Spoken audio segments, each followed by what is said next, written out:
Wakati serikali ya Jamhuri ya Muungano wa Tanzania ikija na mpango wa kunusuru kaya masikini yani TASAFU, wazee wa kimila tarafa ya Enduimet kijiji cha Olmoti wameungana na mbunge wa jimbo hili na naibu waziri wa madini Daktari Stephen Lemomo Kiruswa akiambatana na mkuu wa wilaya ya Longido Salum Kali kuchanga jumla ya mifugo 200 ikiwemo mbuzi pamoja na kondoo.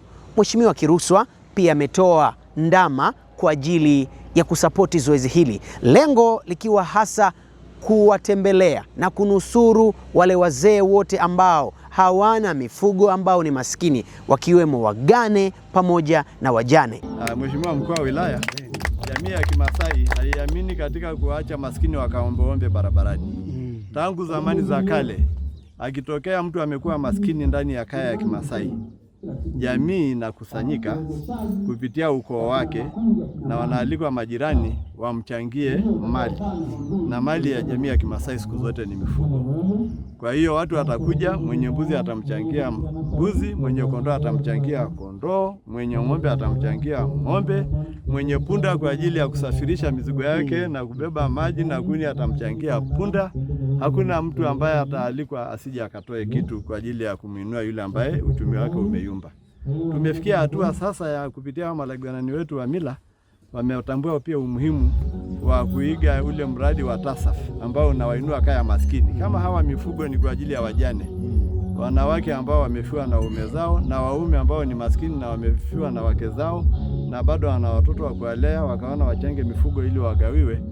Ni jambo la kuenziwa sana sana. Mheshimiwa naibu waziri, jambo hili huwa halizoeleki, sio maeneo mengi wanafanya, na sasa mmeamua nyinyi wenyewe wafugaji na hata wengine wasiokuwa wafugaji wakubwa kuamua kuchanga mbuzi na kondoo, kuwachangia wazee wenye umri mkubwa ambao hawana mifugo, kwa wanawake na wa kiume.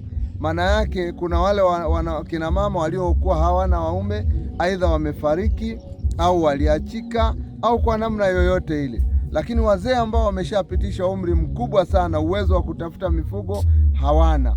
Lakini nyie mmekuja na historia moja ya muhimu sana katika wilaya yetu ya Longido, kata ya Sinya, kijiji hichi cha Olmoti, kwamba sasa tunakwenda kutafuta mbuzi 200, alafu mnakwenda kuwagaia wajane wote, tena mnawagaia bure, mmeamua kuchangisha nyinyi. Manake huu ni mfano wa kuigwa.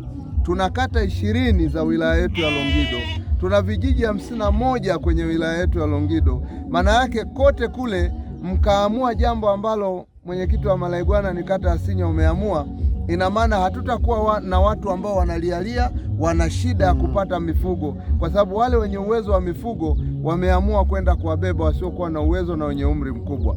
Na sisi Mheshimiwa naibu waziri, katika wilaya ambayo inaongoza kuwa na wafugaji wa kutosha, yaani kwa maana ya uwingi wa mifugo kama mbuzi, kondoo na ng'ombe, mimi na uhakika katika Tanzania yawezekana Longido inaongoza, kwa sababu ukipita ukaangalia mbuzi walioko, ukaangalia kondoo walioko kwa watu wanaofuga ni wengi mno, ukiangalia makundi ya ng'ombe mahali fulani. Ndio maana katika wilaya yetu kata ambazo zinalima ni kata ya Kamwanga, Olmologi, sehemu ndogo sana ya Ngaranaibu, lakini maeneo haya yote ni ufugaji tu.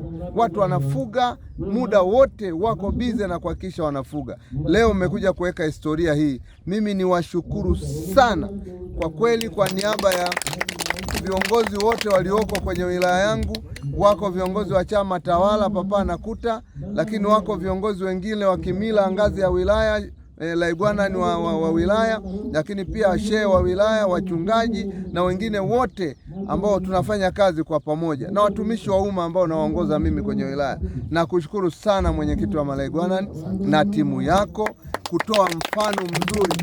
Mimi niko na kiongozi Mimi kwa majina naitwa Baraka Mbasa, ni mwenyekiti mstaafu kijiji cha Idonyo, na ni moja wapo ya Malaigwana katika tarafa ya Enduimet.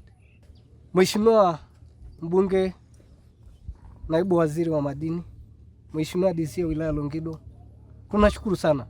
Unajua viongozi wako, ukiwa kama wananchi wako wanafanya jambo lolote lile, hata kama ni kidogo, kufika kwako ni faraja kwa wananchi, kwa sababu ndio wanajua viongozi wa namna hiyo.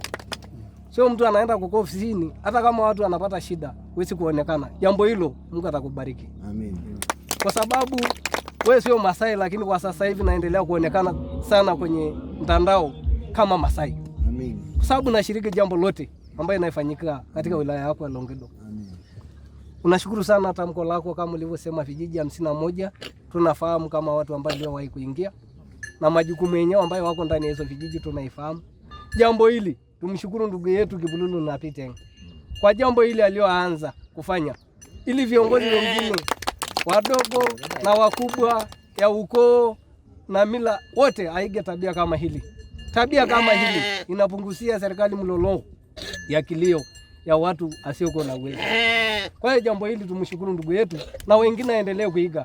Sababu jambo kama hili ndio jambo ambalo natakiwa aitwe viongozi wengine ili aunge mkono. Ataona ni jambo njema ambacho mwananchi anafanya bila kutegemea serikali.